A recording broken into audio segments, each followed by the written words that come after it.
Bonjour. It says no data on my screen, so I have a feeling that nothing started.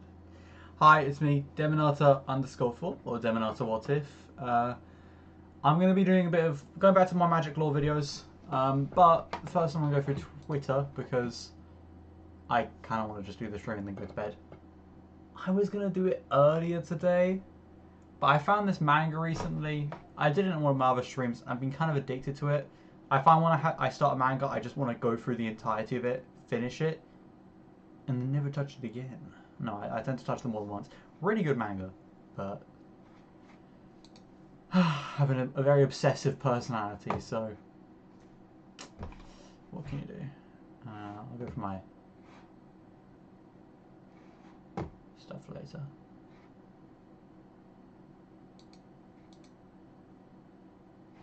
Way of me getting it done. I said this before, my entire feed is Atla currently on Twitter pretty much, so I will be going through Atla stuff, obviously. You ratted me out to the president? Cora, let me explain. Explain why my boyfriend stabbed me in the back? Look, the President of the Republic asked me a direct question. What was I supposed to do? You betrayed me and my family! What? Enough! Look, I have a job to do. I can't constantly be worrying about keeping you from making another huge mistake. Well, I have a job to do too, only it seems like you're always standing in the way of me getting it done! Well, I guess if we're both putting our jobs first, maybe there's no room for our relationship. So, what? Is she fucking retarded? Sorry, 40-second clip. No, I've watched all Legends of Korra. I've watched all the Avatar Last Airbender as well. Obviously, there's been quite a few moments where I've enjoyed Legend of Korra, but I've watched all 4 seasons. There's got to be something hooking me that allowed me to watch it. But while I was watching it, looking back on it, oh god, what a dog shit show! It truly is. Maybe you can enjoy it if you've only ever watched Legend of Korra and you've never watched The Last Airbender. Don't know why that would be, but if that is the case, maybe you can enjoy it if you only looked at the clips online that are like specifically chosen to be positive. But truly, it's a ball of hell. I feel like I dislike it more and more as I get older. I feel like the only enjoyable character from memory was like Bolin, and even him, like his relationship was really fucking weird. Anyway, what's this? You just came in, started an argument, knocked his table away, and then he put you for an ultimatum. I've seen this guy's post before, so this guy's rewatching Legend of Korra, and every time he posts a clip, it reminds me of certain moments, and it just shows that she's kind of just keeps doing this to him. So he gives her an ultimatum, and let's just see what happens. Are you breaking up with me? Yeah, I guess I am.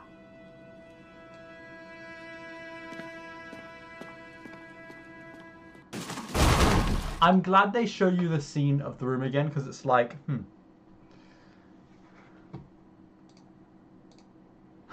Just calmly ask if she can bring up. Fucking dumb.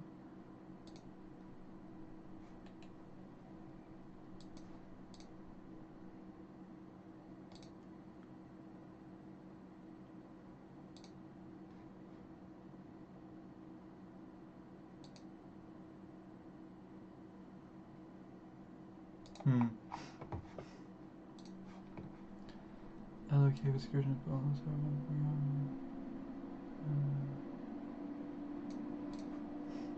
Yeah, I still think that the fact that Aang becomes a shitty dad is probably like one of the weirdest fucking things on the planet. Because his whole backstory is that he felt completely out of place in a society and like never really had like a full-on community, let alone a family. Doesn't help that he's also presumably an orphan or something along those lines. It just makes no sense. Sokka died off. That was weird. That was the weirdest thing. Sokka and Toph are my favourite characters. I mentioned this before. They are my favourite characters in all of Atla. The fact that they just kill him off. Zuko just sits around and loses fights. Zuko was like top tier during a war. You'd think he'd be at the top tier even especially post a war. Like there's not going to be people aren't going to be as strong. Did the same thing to Luke Skywalker and Han Solo essentially. Luke got a mixture of Sokka and Zuko. Han Solo got a mixture of more of an Aang, but I guess Zuko was in there.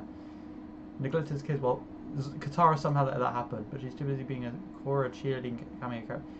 Yeah, this entire sentence is weird. I do think that people keep saying that like Katara would, rein him in and such. I feel like that doesn't make sense because Katara herself, I can actually see being like a shitty mum to like the non-waterbender.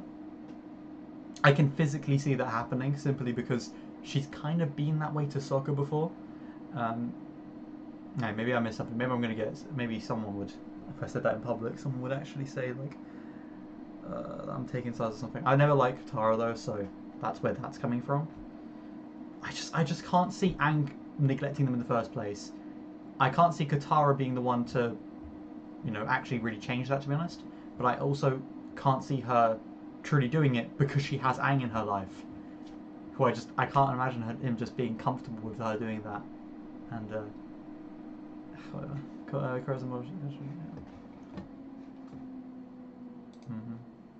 Work obsessed with a boyfriend and propaganda actor in a false relationship is fine.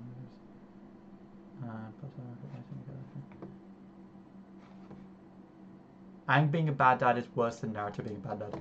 I think they're both terrible fucking things, and clearly neither of them can read. Right. You know both.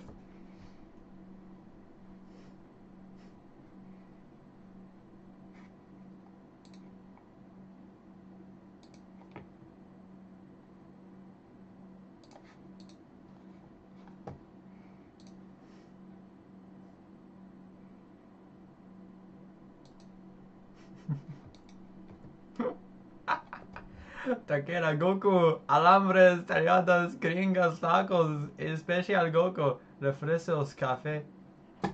10 out of 10. Selection Mexican de filtro. The fact that Ray is just wearing that fucking Corona. Why am I always a Corona? 10 out of 10. Les hombres, tacos, burritos, buenos estados. I don't know what I just said. I'm making up words now just so I can do the accent. The indomitable Mexicans prevent the indifference of the universe. Hell yeah. Mexicans are hella funny. I like them. What the fuck?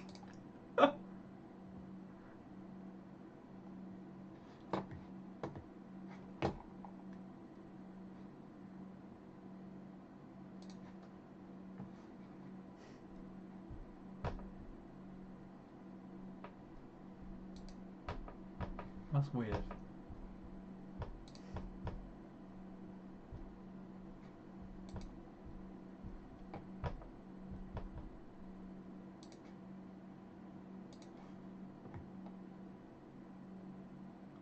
And I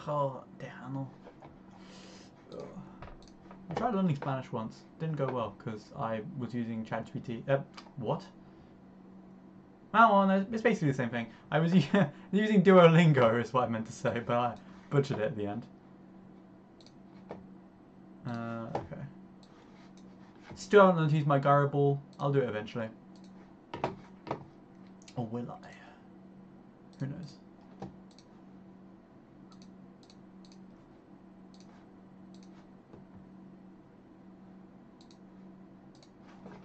Okay, Kamigawa. Let's start the complete history of Kamigawa.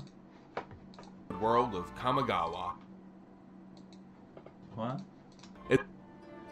The feudal Japanese-inspired world of Kamigawa. Kamigawa.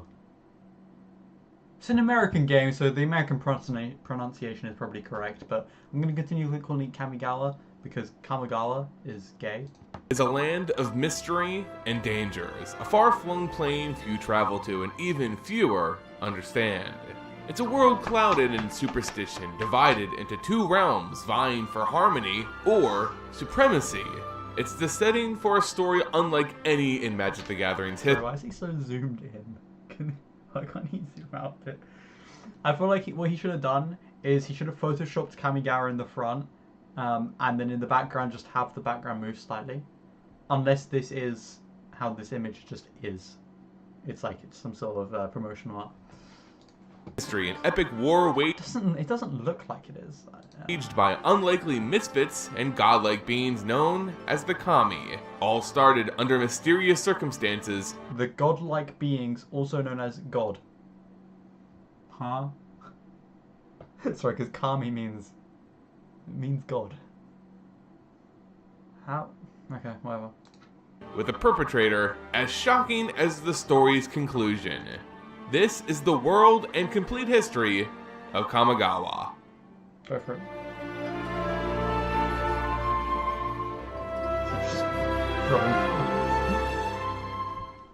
Many races call Kamigawa their home, some rather unique and others seen throughout the multiverse, but all teeming with the aesthetic influence of this plane.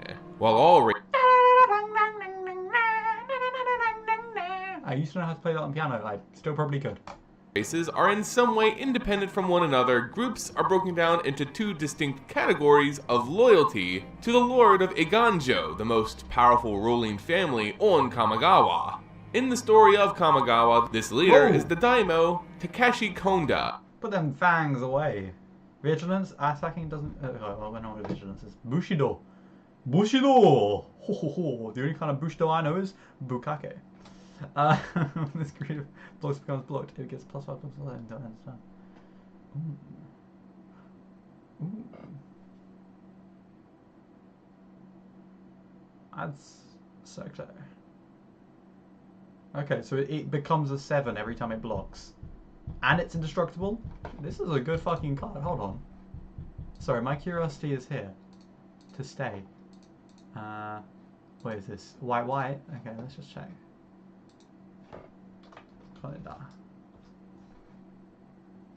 I can't fucking write. Hold on.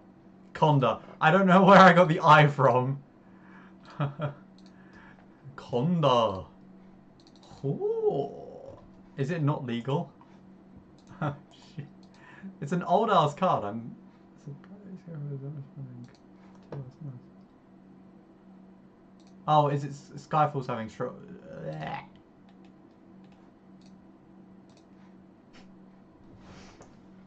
Konda. Ooh. I'll check out the other ones. I'm just curious about this one because it seems like it's a good. Really? 2 to 13 bucks. Okay. Champions of Kamigawa. Oh. Where do I get the champion of Kamigawa? I look up the card, the packet. Oh my god! That is fucking expensive. Goodness gracious me. That is one. Goddamn. A booster pack for £25. Goddamn. I have to open that another page. Oh. It's gone. Bang. I love how I just place it and it disappears. Anyway. Nothing's loading. My internet's gone. Fuck. Lad. Whatever, I'm opening this up in my spare time then. Literally just not working that page. But I'm quite surprised that this isn't higher. So is this not a commander? Oh, it is. Wait, then why can't I fucking... Hold on. If I press and I add to deck Sukiyami, and I want it to be in the sideboard, add to deck, can I? Okay. It looks like it worked.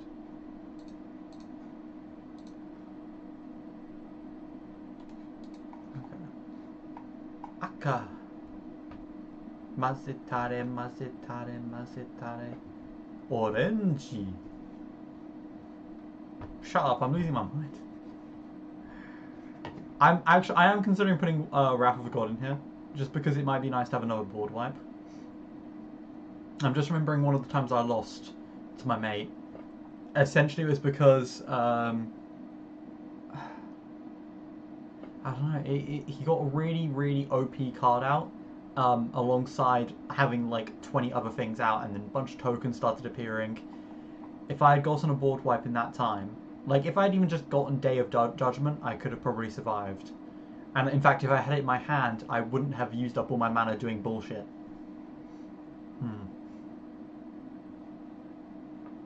I still want to get Germination Practitioner. Oh well. I might go on call with a mate later and try and edit my deck more. But that's for me for later. Actually, you know what? Since we're here anyway, let me just go through this search. The house left the air and let slip a low growl. General Takano looked down at the faithful Isamura and calmed him with touch.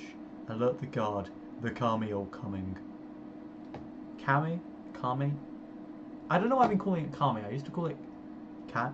Let me just go full on Asian for a second. Oh, Kamina. Kamina? Kamina? Kamina!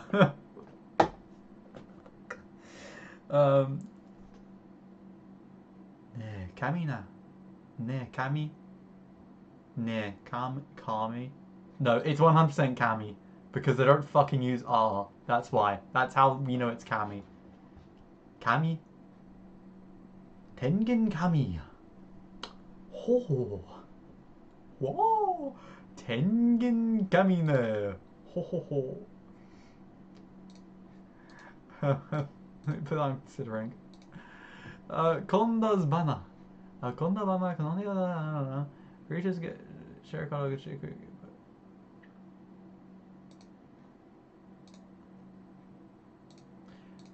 As always, if there are better alternatives to whatever I'm like putting in a sideboard, or I actually don't know the difference between sideboard and considering. I don't know. Anyway, Konda's Hatamoto Bushido. Ho. As you control his animal, we have a first one has vigilance. Attacking doesn't cause his creature to tap. Ho. I will say Konda is really expensive. Michiko Konda. Truth Seeker. Whenever source an opponent controls deals damage to you, that player sacrifices a permanent of their choice. That's nice. That's really nice, to be fair. Watch over my father. Tell him I'm safe. But I won't come home until I found out how to bring him back to his senses, and Kamigawa is again at peace. Michiko Konda. Last letter to General Takano. Oh, okay, so this guy who's, like, talking about the cameo coming. Okay, theory. I have a theory, which is Konda, Lord of Eiganzo. He basically loses his shit, goes insane due to the Kami, who start attacking. But before that happens, so while he's going insane, Michiko Konda goes off to find out the truth about what's going on and all that other jazz, and how to help him.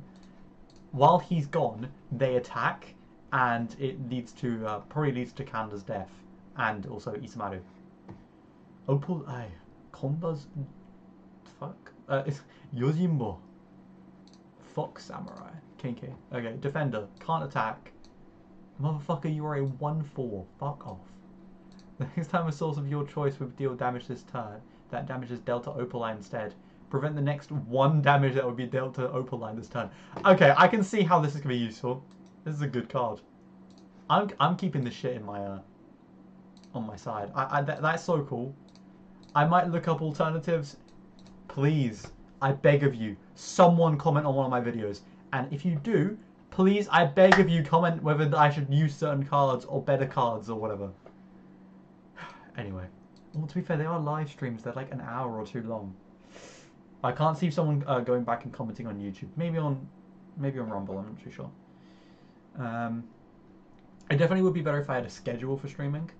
I couldn't have done it. Couldn't have had a schedule today because I had to be available for from 5 to 6 for the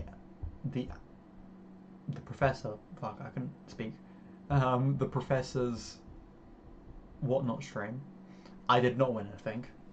My luck was. Although ironically, the day before I did win something from a bundle or something for Magic, but yeah. As just a little counter. Each exile target creature an opponent controls with mana value 4 or greater.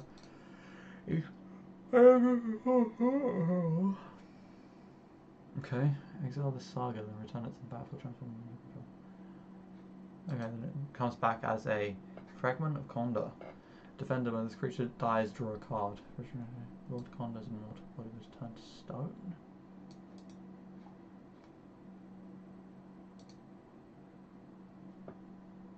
I have an idea. I take back what I said before. Okay, here, new thought process. Rather than that, all that happening, Konda was driven insane somehow, possibly by the Kami, possibly by something else, some external source, but it could also just be he personally just went insane. All the other things I described kind of happened. However, the reason why the Kami attacked was because Konda himself was going after the Kami. In fact, to take it a step further, I mean, it could still be the original story, but because Konda lashed back out, that's what caused him to be turned to stone. I don't know. Yeah, I'm obviously adding this all to my sideboard, because why not? So this one's from Saviors of Kamigawa. This one's from just Champions, and this one's from Neon Dynasty, and this one's from Betrayers. Man, I am so confused. Huh.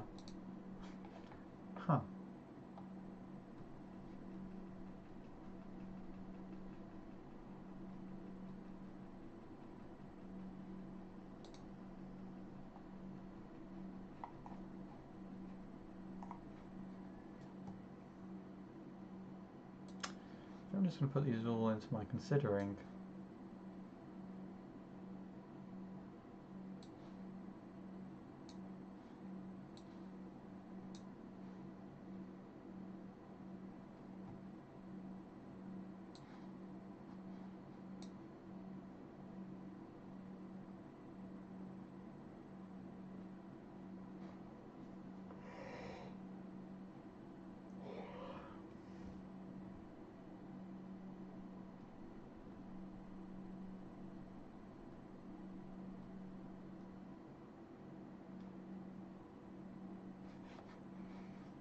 Alright, let's go back, sorry.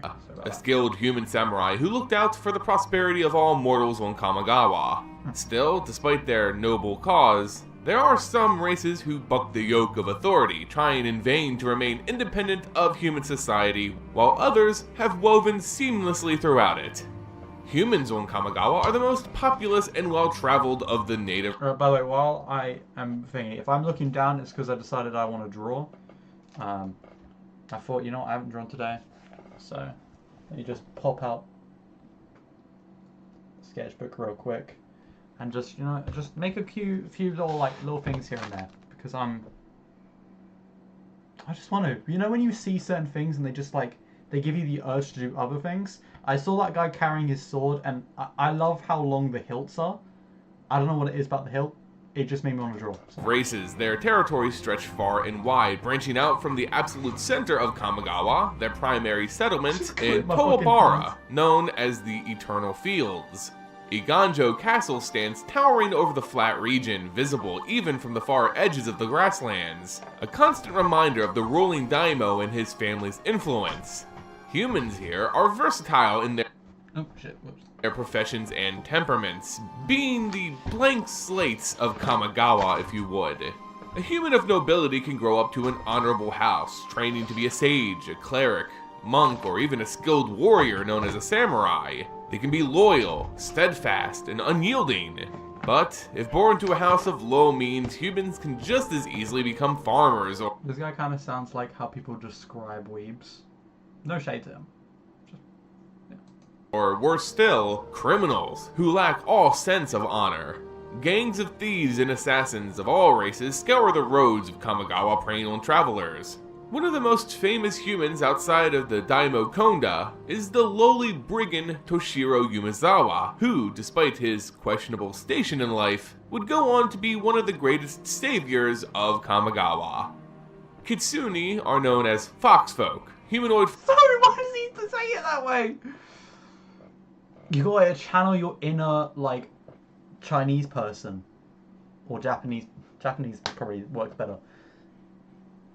But just go full on, just like the kitsune. Kitsune?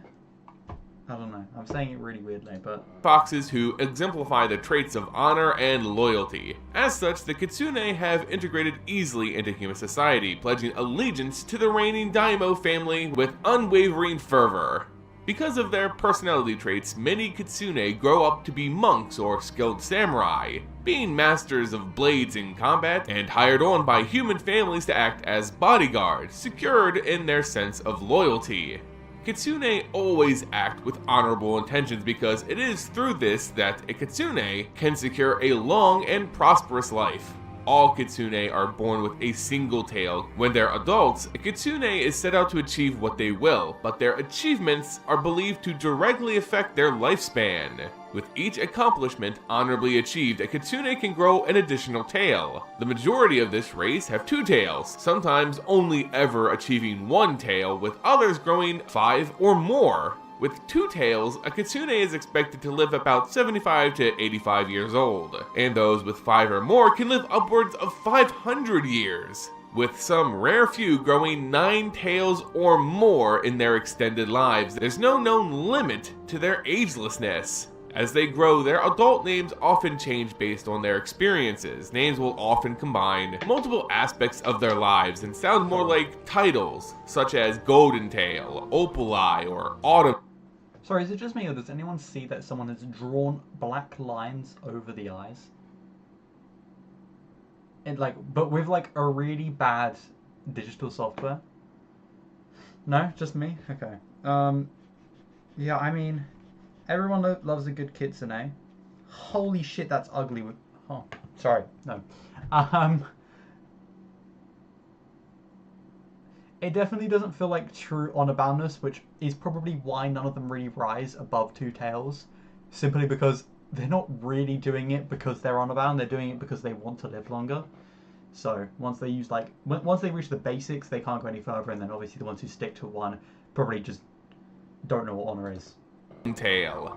One of the most famous Kitsune on Kamigawa is known simply as Nine Tails, an almost mythical figure, longest lived and wisest of this race. However, after loyalty served him poorly, the Kitsune cut off half of one of his tails as penance, known from then on as 8.5 tails. Are you fucking serious? Why does he? It's a certain way he says it that's just like 8.5 tails. Soratami, or more commonly known as Moonfolk, are a unique race on Kamigawa, often seen by the others as demigods. The Soratami, however, are a mortal race that can grow old and eventually die, though they never lose their alien beauty throughout their entire lifespan. Moonfolk consider themselves to be the primary race on Am I wrong to say Smash? Kamigawa. Living among the clouds and giant floating cities, they quite literally put themselves above the other races. This idea is reinforced by how the other races view the Soratami. Many believe this group to be descendants of Kami, gods and spirits of Kamigawa. While this isn't necessarily the case, the Soratami use this myth to their advantage. Many of the Moonfolk are well learned and scholarly, being some of the most adept mages on Kamigawa. As such, their counsel is always sought after and their advice is always followed. So is Tamiyo one of the Moonfolk? I've seen pictures of Tamiyo and she kind of looks like this. I've got her card somewhere. I pulled her from Kamigawa, I think. This isn't because of some precognition magic though. Often, a Moonfolk's prediction comes true because of the direct meddling of the Moonfolk. Soratami believe it is their natural right to meddle in the affairs of the— So essentially, game is game, is what I'm hearing. Like, they are the kind of guys who are just like, yeah, we want this thing to happen, we're gonna make it happen. You know what? I'm kind of just repeating what they're saying, but I respect it, those on the land, acting as diplomats and envoys of the spirits, simply to manipulate the lesser races. A council of Soratami mages work directly with the Daimyo Konda, because this gives them the greatest ability to mess with the affairs of humans. While a Soratami may explore the Kamigawan Terra, they never venture from their clouded cities for very long. In this, one of the most famous Moonfolk, Tamiyo, is an exception. Oh, I'm so smart. I'm genuinely so smart. I fucking fucking knew it. She does look a little bit different here, though. So I'm assuming that the Phyrexian invasion does change her quite a bit. Rather than placate to her people's desires to meddle, Tamio vowed only to observe and never interfere. She carried this vow even after becoming a planeswalker. When her spark ignited, Tamio was able to traverse the multiverse and continue studying the worlds beyond Kamigawa, taking an extensive interest in Innistrad, having spent many years on this dark plane studying the effects of its magical moon. Which one is Innistrad? Is Innistrad the one where they trapped, oh, I forget the name of that,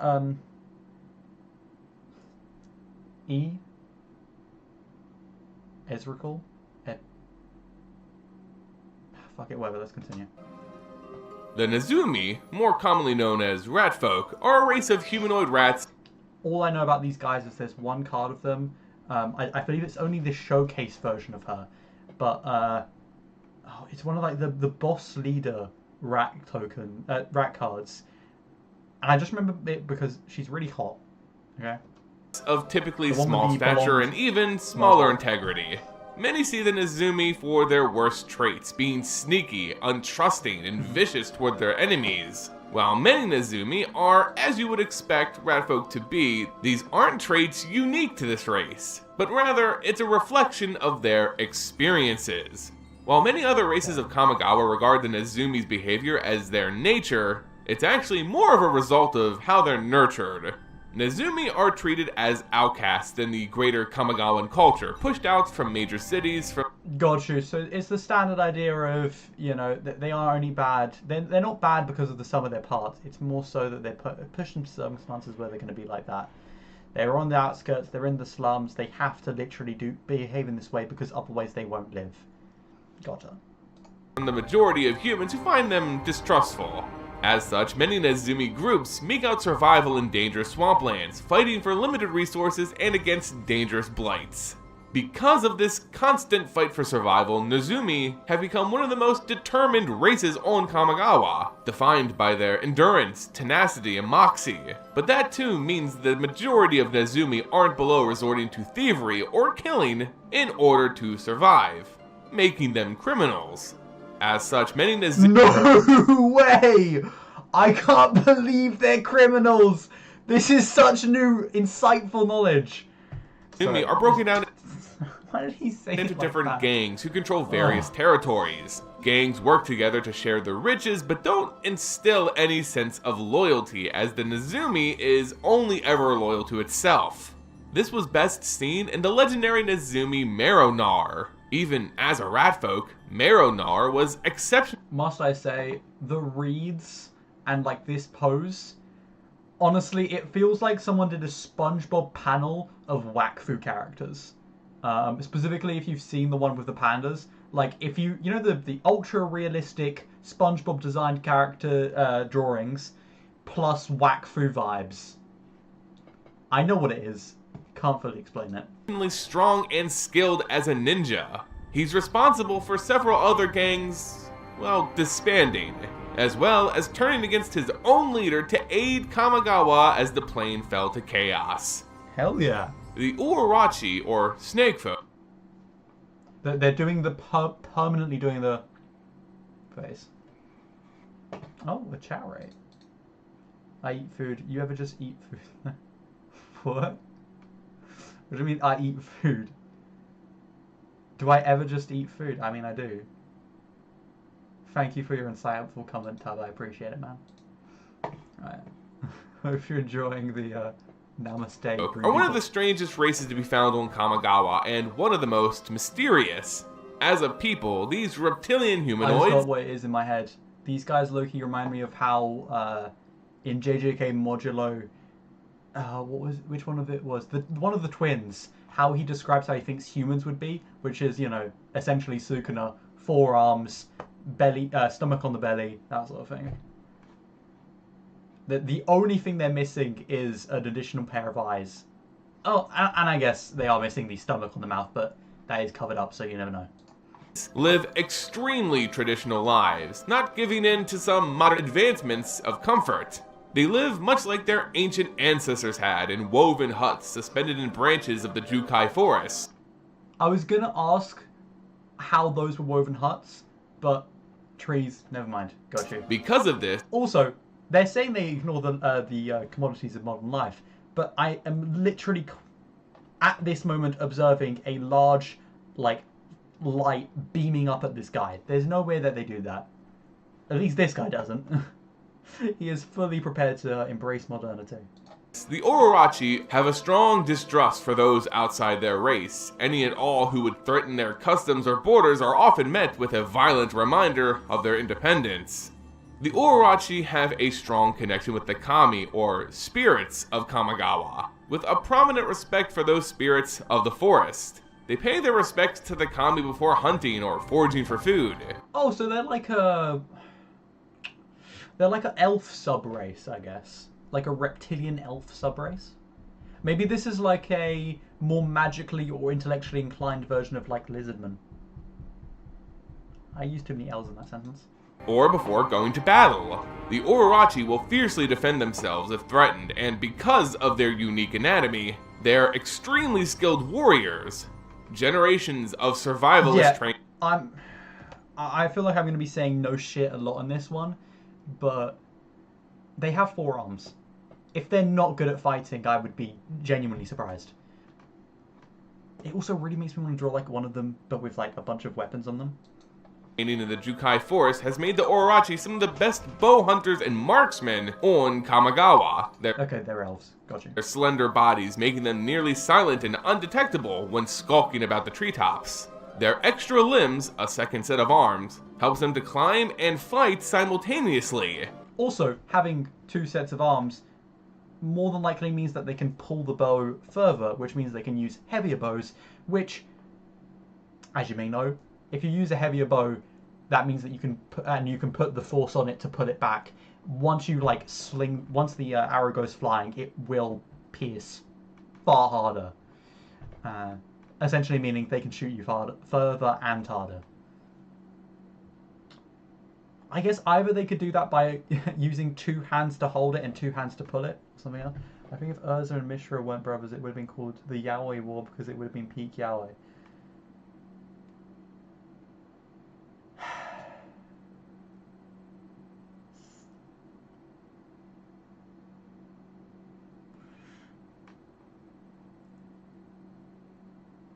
Yeah, I guess, man.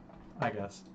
And also allows them to wield go back to multiple Kamigawa. weapons when fighting in Instead of hand-to-hand focusing on the combat. right now. As such, you won't find many other warriors on Kamigawa eager to face an Ororachi with 4 swords. You know what, no, I'm going to go back to that. I will say, I have watched the Brothers War video from, was it Arena TCG? But I haven't fully gone into it, so I don't know totally about it. I don't know if it would have been peak Yaoi, though. Anyway. Snakefolk are famously isolated, not even dealing with the local human monks who call the Jukai Forest their home. As such, they're a rarity in most Kamigawan cultures, and evoke mystery and suspicion. Jukai monks. Let me check something. Huh. Is this from like a commander deck? I'm not thinking about it. Give me a second. No, it's not working. Okay. I'm assuming that's from Wherever they commander turn deck, up. 'cause I didn't realize it Still, was from there Kamigawa. was one who would bring the Ororachi out of the darkness and reach out to their monk neighbors. The broodmaster of the Snakefolk, Shashiro. Whoa. He looks very cool. I feel like I recognize. I'm gonna have to go through my Kamigawa cards at some point because I swear I've seen this guy or something similar to it, and it caught me off guard. So I'm going to first reach out to the many human monks. Okay, so it's not him specifically; it was just his family. He soon knew as many cones. Cones feels like a slur to call non-snake people, as he did blade strikes. Okay. Oh. Shashiro aided the human monk Dozan, the Fallen Leaf, who in turn promised to show the secrets of his order to the Ororachi people. Shashiro was the leader of the United Orochi tribes, of which there are 3. The Matsu tribe, being skilled archers and hunters, the Kashi tribe, the strongest warriors led by Shashiro's son, Sasuke, And the Sakura tribe, the wisest of the Orochi steep in shamanism, also led by Shishiro's daughter, Sachi. With Shishiro building a relationship with the Jukai Forest monks and learning their secrets, the Orochi would finally step out of the shadows and impact the whole of Kamigawa. The Aki are the resident goblin race of Kamigawa, though they differ in many regards to others of this species throughout the multiverse. Physically, they are small, hunched creatures that sport a tough shell-like... They truly do look like the Phyrexian ones. I forget which group they're called. I think they're red-white cards? Or red colorless. But they really do look like that. It's probably just because they're red, and the sharper features are just reminding me of the hot Phyrexians as a whole. I am curious what's going on in the background, though. Plating on their back. This gives them the appearance of a humanoid turtle, but in truth they're just well-armored goblins. Oh, is it meant to be like they're the Kappas of Kamigawa? Okay. Aside from appearances, Aki are quite similar to other goblins. They're mischievous, curious, and love to play pranks on travelers scaling their mountainous homes. Though, compared to what we think a prank is, the Aki's tricks are decidedly more dangerous, even deadly to their victims. As usual, it's the same with Aki make their homes among the mountains of Kamigawa, meeking out survival in the hostile environments there. They regularly avoid eruptions and falling rocks, even causing some themselves as part of their pranks. Because of the dangers, few races dare to make the treacherous journey through the mountains, but they do play host to those looking to stay unfound. Bandit groups regularly make the mountains their base of operations, hiding from authority and training for various raids. Some Aki have even wandered into these camps and accidentally joined these criminal organizations. Aki berserkers are trained to be the front line, the fodder for raiding parties. But training really is too strong of a word. Bandit leaders simply pick up the volatile Aki and basically point them in a direction, and they do the rest. While wild by nature, the Aki aren't as dim-witted as some tend to believe. In fact, Aki have a strong spiritual side to them, praising the kami of their mountainous home. They're also quite clever and inquisitive. An Aki will take technology or a spell they're unfamiliar with back to their cave and puzzle over it endlessly until they discover its secret. This means the Aki can be quite apt at machinery, alchemy, and spellcraft, despite their reputation for being simple-minded marauders. One Aki who exemplified this was the famous illusionist Kiki-Jiki. Whoa. Kiki-Jiki was charged by a dragon to... Love it. They literally have like flames coming out of them. I'm assuming that's another illusion, but that's pretty cool. Haste, put a creature token into a play that's a copy of target non-legendary creature you control. That creature token has haste. Sacrifice it end of turn. I mean, that ain't too bad. If you can just... I mean, it's only a 2/2, so theoretically you could just use this to pump out other things. That's pretty nice. And with stuff like, oh, what's it called? The mirror casket? Mirror cage? Yeah. Name is lost on me right now. But with that you can just entirely bypass the non-legendary status, I think. And just spam out a bunch of legendaries. Which, also, well, not spam them, but you know what I mean. But, well, to be fair, with in a token deck, you could just you could repeat this multiple times, dupe like 10 instead or whatever ridiculous amount. Steal back a precious pearl that was stolen by the Moonfolk. In doing so, Kiki-Jiki discovered a magic mirror of the Soratami, and found that within it, his reflection moved independently. Confused, Kiki-Jiki shattered the mirror and the Aki's reflection escaped. Having succeeded in his trial, this dragon patron saw the Aki's magical potential, and went on to teach him the secrets of illusion magic, making Kiki-Jiki one of the greatest duplication sorcerers of Kamigawa. Finally, we come to the ogres of Kamigawa, better known as the Obakemono. The ogres here are different in that, while many of the other races worship the kami, the kindly spirits of benevolence, the Obakemono worship the oni. The oni are dark spirits, evil kami who represent death, bloodshed, and disease. Most ogres want to see Kamigawa burn, bringing about an oni-driven apocalypse prophesied by their ancient leaders. Already towering and strong, the ogres enhance their physical strength with blood and flesh rituals to their oni gods. While many oni have been imprisoned by the kami, their essence can still leak forth, and for the right offerings can be bestowed to a follower. This makes many ogres on Kamigawa unnaturally strong and quick, with a blood craze looking to appease their Oni. These spirits also grant them dark magic, making the ogres some of the strongest shamans on Kamigawa. They wield spells of disease and rot, sending wafts of plague down upon their enemies. Many ogres start up their own bandit groups, based within the swamps and mountains of this plane. These syndicates can grow to a massive size, resembling armies that can threaten even established cities. One of the most famous of the Obakemono is Hitsugu, the leader of the Hyozen Reckoner group, though painfully abusive. They kind of feel like lizardly orcs from Warhammer. Very buff. I mean, I guess it fits the setting. They definitely look like Oni, so I am curious how the actual Oni look in this. Hitsugu believed his training methods resulted in true strength for those who could survive it. His influence was so great that the ogre set Toshiro Yumezawa on his quest to save Kamigawa. Sorry, held over a dozen Oni in Blood Oath. At his touch, rocks scorch as word cities burned. Firstly, a crazy bump in his scaling, I guess, but I guess you don't have to choose a specific Oni. I wonder if it's the same for Kami. You can just choose a bunch and just reap the rewards. You can only get one like bump from a Blood Oath, or do you stack it? I mean, I guess if you can stack it, then having more is better than having just one, but anyway.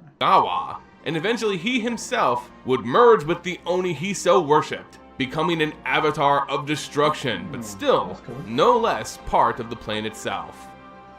While these are the mortal races that inhabit the physical realm of Kamigawa, there is another realm adjacent that holds the spiritual essence of this plane, the land of the Kami, the spirit world, with its denizens steep in mysticism and mystery. Okay, so they don't exist in the same plane. It's the same as Shinto religion in our world. You've got your gates. There's a separation in the worlds. I wonder if they can fully go onto our world, or do they have to go through someone else? Because the flavor text from one of the cards says that the Kami were coming. Were they like literally going into our world and fucking shit up?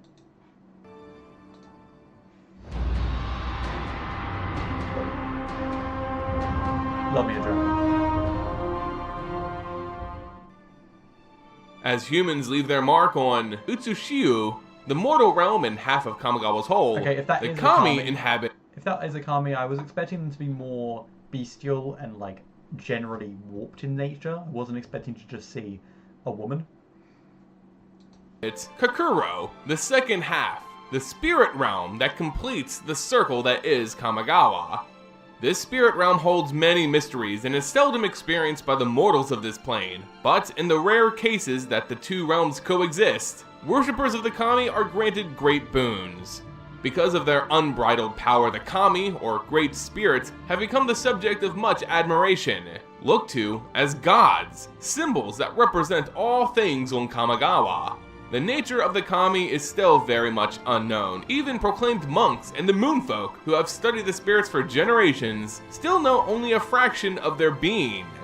The whims of the Kami are their own, and they take on the attributes of whatever aspect they tend to represent. In this, the Kami act like gods on other planes, being the physical manifestation of abstract concepts, granting boons or inflicting punishment. He keeps seeming to imply that they aren't those things, so I'm curious if he's just using that to like capture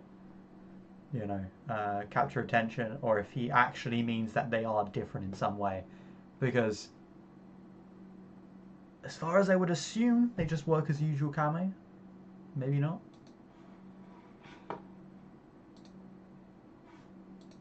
Punishments fitting for that concept and acting out those specific motivations. As such, most mortal races of Kamigawa worship the Kami, or their dark counterparts, the Oni, dedicating their lives to studying their wishes or fearing their wrath.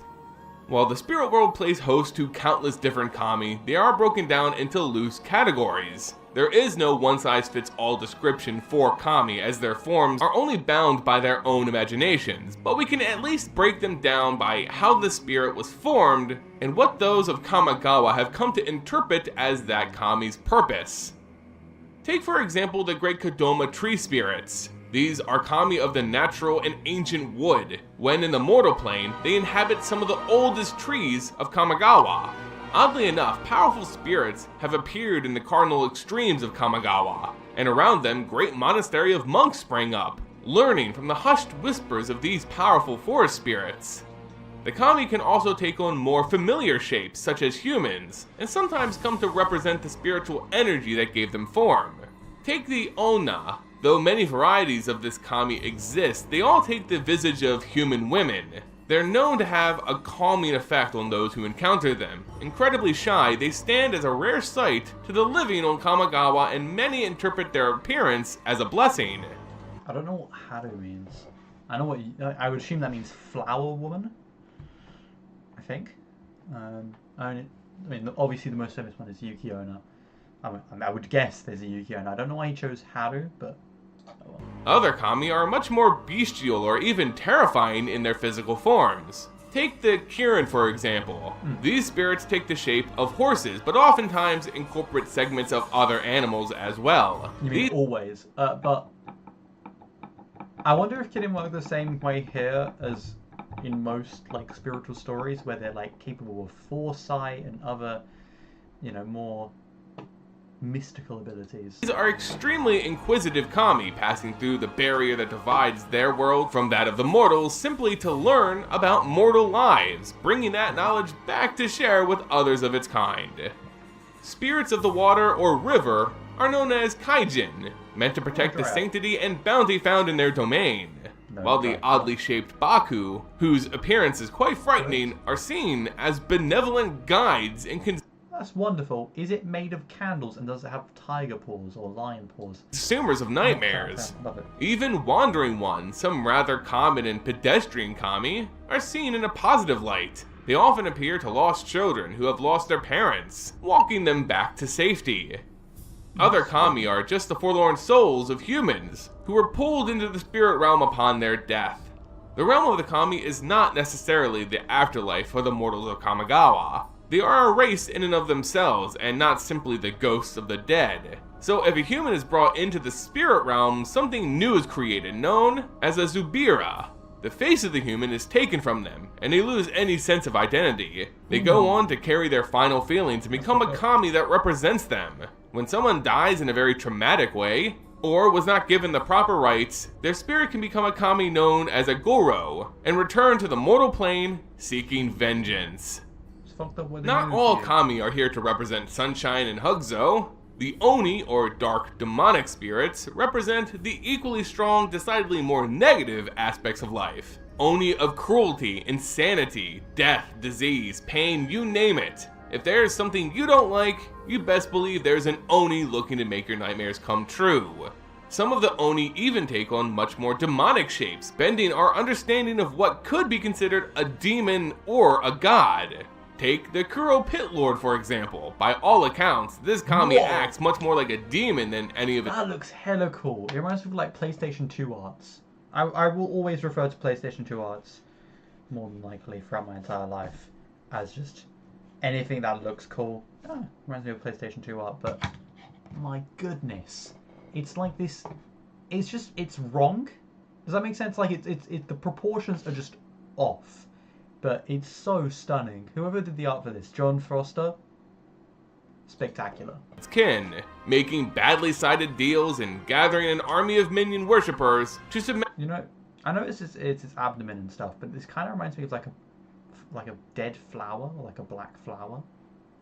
Like here you have the petals, here you have the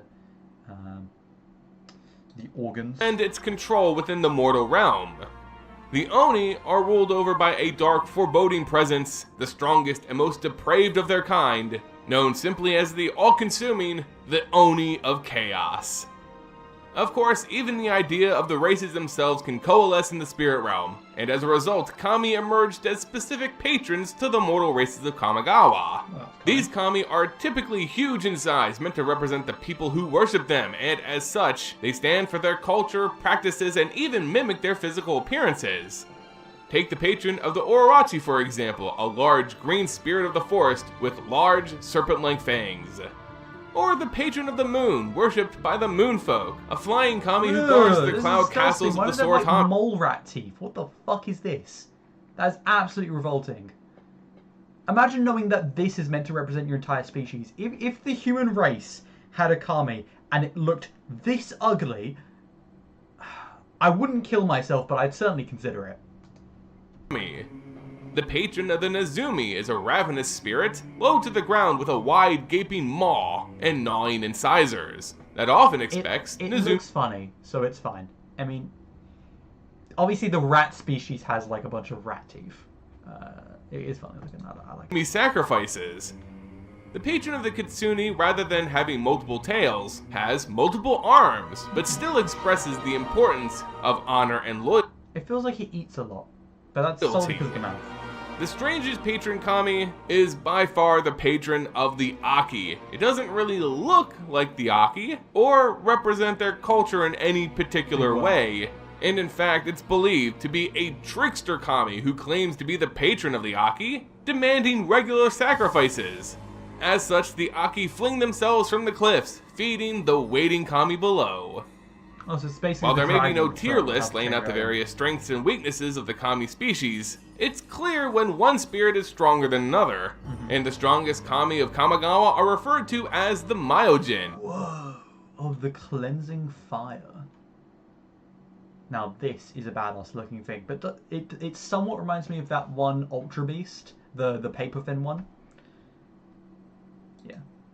These powerful aspects are regarded as some of the wisest and most benevolent kami, but that all depends on your perspective as well. I do wonder where they get these designs from. Like, did Kev Walker just simply think of this? Was he given it by Wizard of the Coast?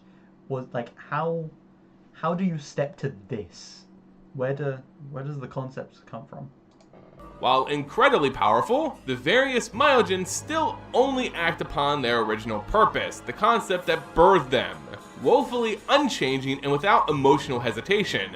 Still, some of the Myojin went on to play pivotal roles in the story of Kamigawa, including the Myojin of Knight's Reach, which even managed to planeswalk at one point in its history. All kami of the spirit realm bow in servitude to the Great One, Okagachi. The largest kami known, this gigantic dragon-shaped kami is undoubtedly the strongest presence on Kamigawa. Taking the form of a serpent with 8 heads and eyes ablaze with starfire, Okagachi is the oldest known being of this plane, said to have formed with the creation of Kamigawa itself. Okagachi serves a very singular and divine purpose. So essentially, whereas other things are born from flames or from grass, this one is born from the planet. Cool. Interesting way to perceive it. Because this is all coming from people's perceptions or something's perception. I'm just wondering... Purpose. The reason it came into existence along with Kamigawa. Its body, as massive as it is, serves as the curtain, the divider, between the mortal and the spirit realms. As this barrier, it is through Okagachi's wisdom and mercy that he allows some kami to walk between the realms, and even rarer still, some humans. It is seen as the heart of the world, the soul of Kamigawa, one who would maintain balance between the realms at any cost. That aspect of its purpose being put to the test as an event known as the Kami War, raged by Okagachi's order during the story of Kamigawa. There's no doubt that kami come in a great variety of shapes and sizes. They stand for everything: moss, rocks, the earth itself, fields, spiders, departed... I'm glad they went for the actual presentation of kami in Japanese media and literature. Literature, yeah. Loved ones, or despair, deception, hearths, moth, ancient law, the hunt, fire, even painted roads. When it comes to worlds with a generous sense of deity... You call me off with the painted roads. I am so curious how that one looks. I'm going to check it out while this time. Okay, I misclicked. You'll have no better selection than those on Kamigawa, who put even the pantheon of Theros to shame.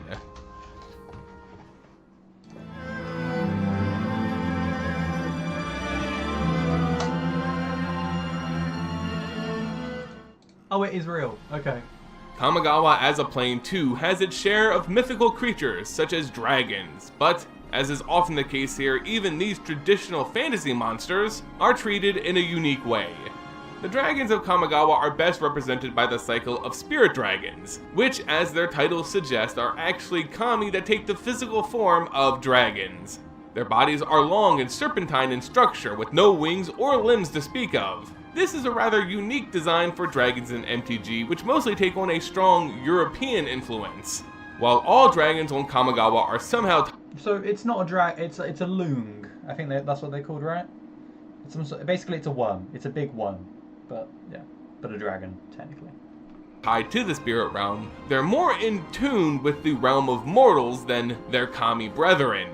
They're spirits born of the land and air who, from their beginning, vowed to protect aspects of the mortal plane against any and all threats, even from other kamis. Even in the great kami war to come, I don't know, man. I feel like the even from other kamis thing just kind of isn't really necessary in their description. I feel like you get that from them. Whatever. I'm sure it's just meant to enhance the like impact of saying that they protect things.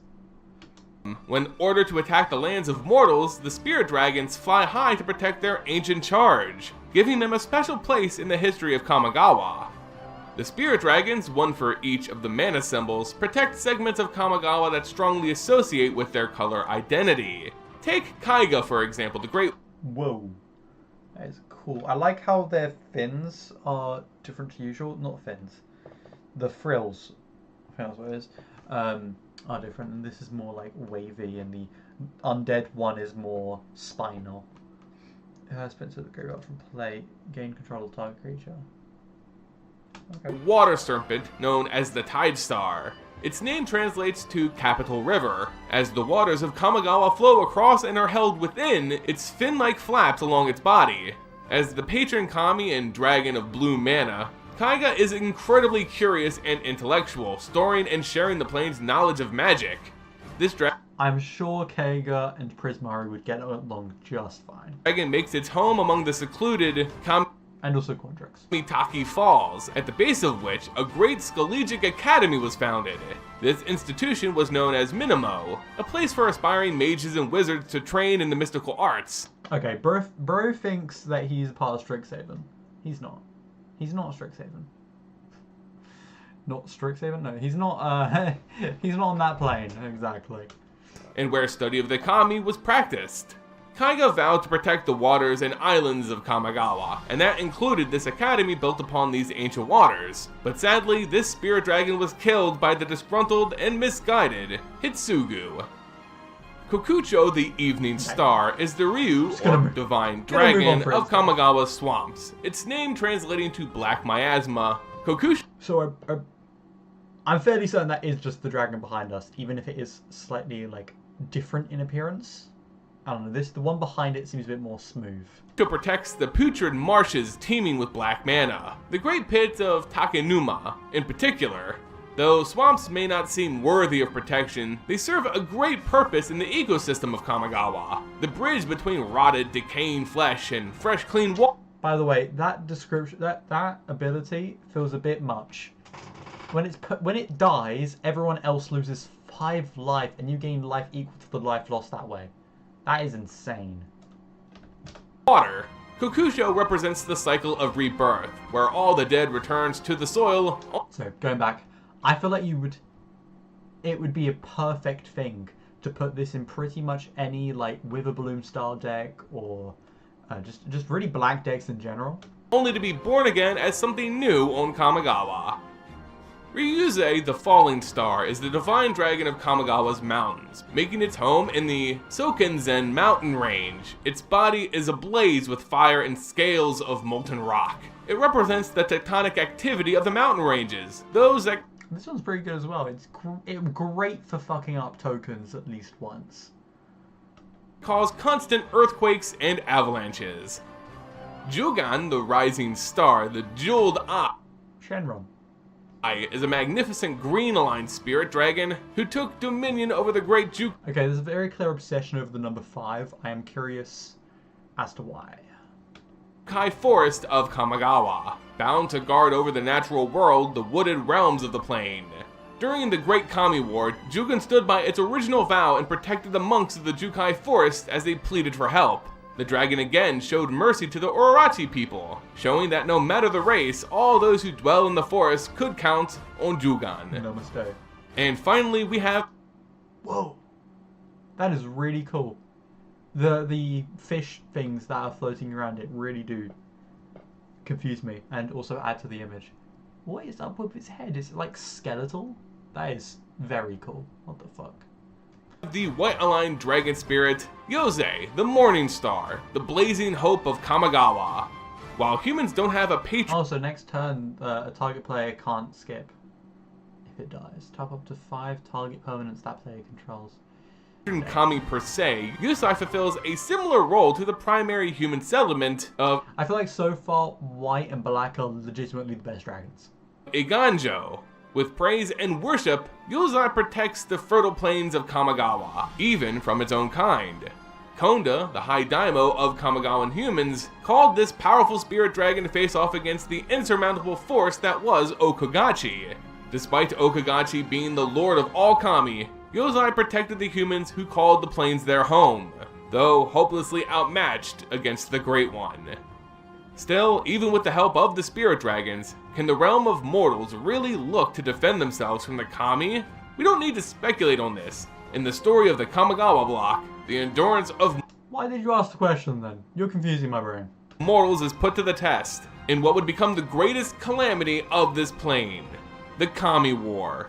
Dun, dun, dun.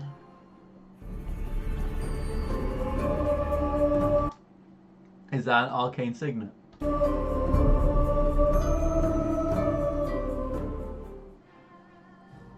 The events of the original Kamigawa block all began with close. Too up close for my tastes. a greedy leader and those looking to meddle through his ambition. The leader is the ultimate ruler of human society, the Daimyo, Warlord Konda. By all accounts, Konda is an honorable man, seeking prosperity for all those under his stewardship. Never once has he wavered from supporting his people. Still, he is merely mortal and thus destined to fade from the mortal realm. He, his followers, his family, they would all become dust lost to history.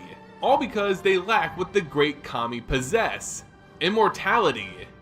Filling the Daimyo's head with whispers of everlasting life are Konda's greatest and most trusted advisors, the Soratami or Moonfolk. The ambassador of this wise race, directly responsible for advising the Daimyo on matters, was Meloku, who understood that Konda's ambitions would only result in weakening his hold on this kingdom.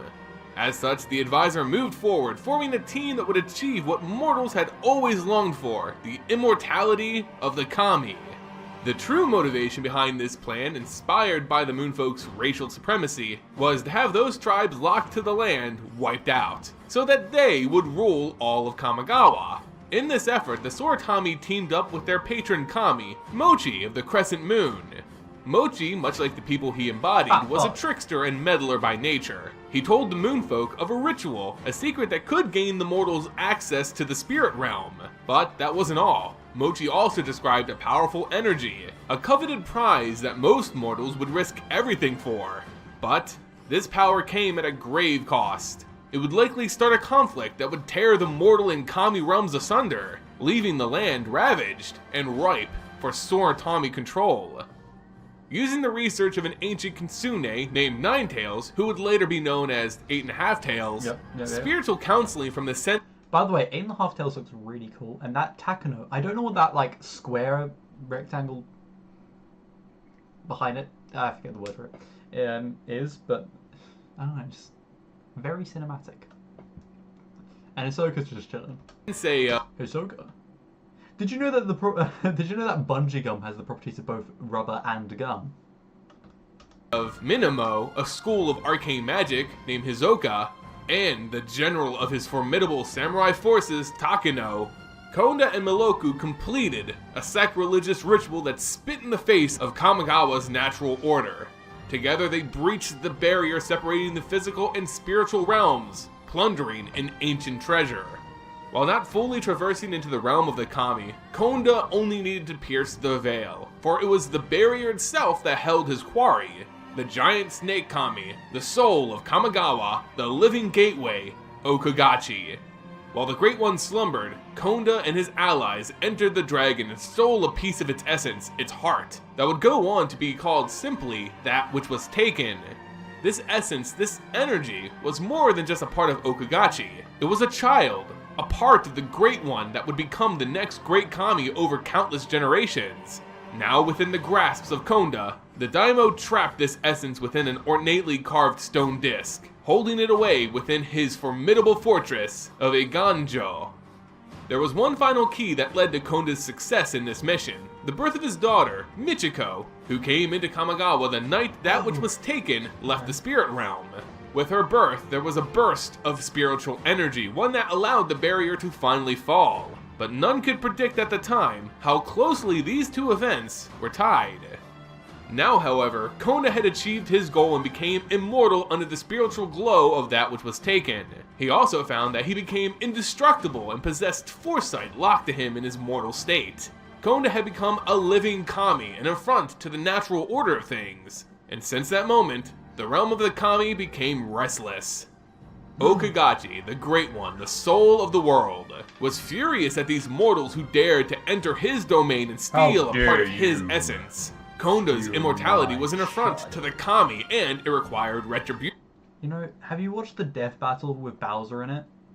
I don't know, it just reminds me of that. Not only did Okagachi want to teach the mortals a humbling lesson, but the Dragon Kami also sought to return that which was taken, a powerful piece of the Kami's essence, ripped from his very being. It not only was a source of powerful magic, but it was Okagachi's divine purpose. As the oldest and most enduring force on Kamigawa, Okagachi ordered the Kami to attack the physical realm, lowering the barrier splitting the worlds, officially starting the Kami War.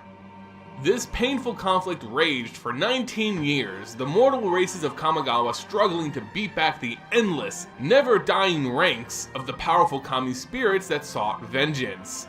Konda, playing a political game, feigned any knowledge of what provoked this attack. Yet in secret, using the power of that which was taken, Konda secured his own palace, ensuring his seat of power was unharmed during the war while his people suffered and died. His daughter, Michiko, now 19 years old, having lived her entire life in the middle of the Kami War, was growing ever obsessed with uncovering the source of these attacks and rescuing her people. Her father, Konda, was not a kind man to his daughter, focusing much of his energy on his own spiritual power, yet still guarding her more like a trophy than a child of his. Knowing that his daughter was somehow tied to the power of that which was taken, Konda didn't want to risk anything happening to Michiko. But the rebellious youngster managed to escape her ancestral home, striking out into the world, hoping to use her station to uncover the mystery of the Kami War. But the road of this journey was long and dangerous. There were many in Kamigawa who knew Michiko and her importance to the Daimyo. She would have enemies nipping at her heels. But it was a chance encounter with a petty thief that would see this unsuspecting woman finding her destiny. Very nice, very nice.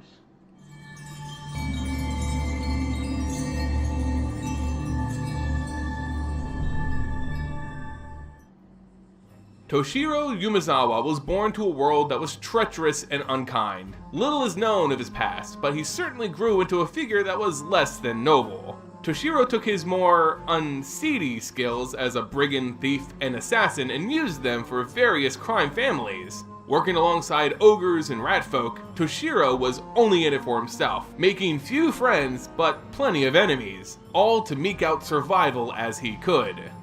His life would start down a new path though, as he was introduced to the ogre shaman Hitsugu, who naturally wants to see the rival gangster killed. Toshiro, adept at black magic, is able to convince the Oni worshipping ogre to join forces, combining their considerable skills into a new gang. Hitsugu agreed to the alliance despite Toshiro's original mission to assassinate the ogre. Together they formed the Hyozen Reckoners. Life wouldn't be easy for Toshiro, even with finding a stable organization to work out of. As fate would have it, he would stumble on a curious meeting between a few Soratami mages and the Nezumi, or Ratfolk. By the way, it's really cool seeing him like wipe the flames off, or is he wiping the flames on? This was curious, mostly because the people of the moon were already a rare sight on Kamigawa, but to consort with Ratfolk was unheard of. Since witnessing this meeting, Toshiro has been attacked and pursued by Soratami agents. Unsure of how to deal with this new threat, Hitsugu suggests he seeks answers from the monks of the Jukai Forest, and with that, Toshiro sets off. Still, the Kami War raged in the background of Toshiro's journey, passing through a mountain range and defending himself from the lesser Kami forces of the Myojin of Infinite Rage. The Myojin at one point were seen as powerful aspects of Kamigawan culture. They were regularly prayed to by its denizens and offered great favor and boons. They were once truly benevolent spirits. However, with Okagachi's orders, even the Myojin now attacked the physical realm. This was Toshiro's first sense that the Kami War was only picking up in intensity. With his road cleared to the Jukai Forest, Toshi, as he was affectionately called, he bumps into the traveling party of Princess Michiko, who too headed for the wisdom of the Jukai monks. At the moment of their meeting, however, they're attacked and captured by the Ororachi, the Snake Folk, who were angered by their trespass. The Ororachi pledged their allegiance to their green-aligned Kami, the Myojin of Life's Web, and it was her meddling that led to this assault. The Myojin of Life's Web understood the truth of Michiko's birth, her connection to that which was taken, and looked to kill the princess in order to return balance to Kamigawa, ordering her Ororachi worshippers to capture her. Though Toshi and Michiko managed to escape the enraged Orochi, they faced the Myojin of Life's Web personally. Though not powerful enough or skilled enough to take on a Myojin, Toshiro did manage to slay a number of the Life's Web's worshippers, cutting their throats and ending the prayers that was allowing the Myojin to manifest in the physical world. With several groups of Orochi still on their heels, escaped to safety, secure in the knowledge that their meeting was no chance encounter and that something stronger than luck tied the two together. Still, more answers were needed, despite knowing that the Soratami were somehow connected to all of this and tied to the Mage Academy of Minamo. Michiko decided to travel to the university seeking guidance from the sensei Hisoka, who was present the night of her birth. At this point, it's clear that this princess and the night she was born was at the center of the Kami War, and she needed first-hand accounts of what happened. While traveling there, Toshiro was being tracked by some former employers, who too were seeking to settle a score. The gang sent a band of criminals to kill Toshiro, led by the assassin Kiki and the Nezumi Meronar. The group tracked the traveling party to the mountains of Sekonzen. However, this was Toshiro's and Hitsuku's turf, and they were able to defeat the bandit army with the stolen power of a kami known as Yuki Una. This powerful being of frost and ice obliterated the bandit forces. Sorry. Did he just call Yuki Onna Yuki Una? Surely he misunderstood something, right? Surely. Leaving only Kiki and Meronar alive at the mercy of the Hyozen Reckoners. They would be spared, but shanghaied into the group, forced to perform a blood and kanji magic oath that left them loyal to Hitsugu. Hitsugu was also seeking vengeance at the time, wanting to destroy the School of Minamo after a group of their order killed one of his friends. He was consumed by hatred for the wizards. I fucking bet that his friends were actually shitheads and deserved it. But Toshiro was able to stall his plans to attack Minamo, if only for a time. The ogre would soon set upon the school and all those who studied within, much to the chagrin of Toshiro. Meronar revealed that an old boss of Toshiro's was seeking his head for a hefty bounty, but also that this gang leader was in possession of a powerful kami artifact that they could use in their future missions. Together, the three planned a scheme to liberate this artifact, known as the Shadow Gate, from its current owner. By acting as if Meronari and Kiki had captured Toshiro, the group presented the apparently beaten rogue as a prize. But as their former master stepped to claim the head of Toshiro, Meronari betrayed him, setting Toshiro loose to recover the Shadow Gate. This kami relic, once in the hands of Toshiro, whisks him away to a darkened Hoden, where a grateful patron looked to thank him. Though the kami were, for the most part, under the rule of Okagachi, some of the more powerful spirits still had their own interests at heart. The Myojin of Knight's Reach, the powerful kami of Black Mana, had quite enjoyed the benefits of the Kami War and looked to keep it going for as long as possible. While merely a spiritual essence, the Myojin of Knight's Reach found that it had the power to travel to different worlds, to planeswalk in a sense. But that was only because Okagachi was preoccupied with this war. With his barrier down, Kamigawa was again open to the multiverse, and this spirit was enjoying the time to travel. Sensing the Kami had the upper hand in this extended conflict, with the mortal resistance waning, the Myojin of Knight's Reach made a play to extend the war, presenting a gift to Toshiro, an unlikely player in this conflict. The Kami offered Toshi a boon, the ability to meld into the shadows, instantly teleporting to any other darkened corner on Kamigawa, allowing him to evade capture and even escape death in exchange for his services. The Myojin of Knight's Reach knew this rogue would one day be on the path to steal that which was taken. The Kami hoped that with this power, Toshiro would be able to evade Okagachi's justice for all time, forever preoccupying the snake, leaving it free to explore the multiverse. However, with this new power, Toshiro would, uncharacteristically, save all of Kamigawa.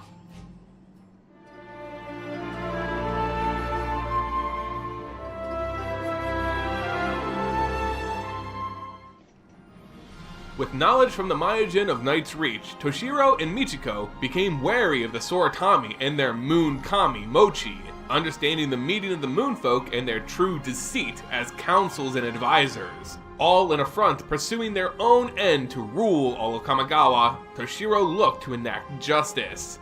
He left Michiko behind, instructing her to not pursue answers regarding the circumstances of her birth at Minamo, fearing that planned siege of Hizuku. With that, Toshiro traveled to the Soratami city of Otawara, seeking answers and retribution for their constant meddling. Above the clouds within the Moonfolk's floating city, Toshiro unleashed the powers of a kami, virtually leveling the suspended civilization. Though this wasn't his main goal, Toshiro was still seeking answers, and from this assault, he learned of the connection between the Soratami and Konda, that Konda may have started this conflict by stealing something from the Kami realm. To Toshiro's surprise, he found that both Hizuku and Michiko betrayed their words, with both of them heading to Minamo for completely different purposes. Michiko was seeking Sensei Hisoka, but unbeknownst to her, he had been made a pawn of by the Soratami and the Kami Mochi. She was, however, able to get some useful information from him that confirmed her suspicions that her father, Daimo Konda, was somehow involved in the start of the Kami War. Before more was shared, the ogre Hizuku and his revenge force attacked the school in the hopes of leveling it to the ground. Hizuku's rage was so legendary during his assault on Minamo that he managed to summon the patron Oni of his people, the twisted dark leader of all Oni, known simply as the all-consuming Oni of Chaos. With this powerful spirit on his side, the ogre even managed to defeat one of the few kami left standing for the mortal realm, the spirit dragon Kaiga. He and his forces laid waste to the academy, dismantling it brick by brick, and killing all inside, including Sensei Hisoka. Michiko too was there, hiding, trying to avoid the carnage. Either because of their fated connection or the power afforded to him by the Myojin of Knight's Reach, Toshiro was able to hear the anguished cries of Michiko and arrived at Minamo to rescue her. In the chaos, the Loki, that guy in the chat earlier, I eat food, you ever just eat food though? Hey, it's making me want to go eat food. It's too late. If it was earlier, maybe I'd grab something, but no, I'm just thinking hungry thoughts. Patron Kami of the Soratami, Mochi, the smiling trickster who started all this mayhem, tracked Toshiro down in Minamo and looked to extract revenge. Oh, it's past midnight now. Okay, I didn't look up the watch at the clock before this. yeah, I'm gonna take a break. I'm gonna go to bed now. I'm gonna hopefully start the stream earlier tomorrow. Probably would if I just take out the dog earlier. It'll be fine. But as it is right now, I'm just too tired. So I'm too tired and it's too late. So anyway, yeah, I'll be back tomorrow. Peace out. Kamigawa is really interesting. I'm a weeb. You can tell it from the top. You can tell it from the stuff behind me. Love some Japanese stuff. So, or from my water bottle. If you have tried looking at it.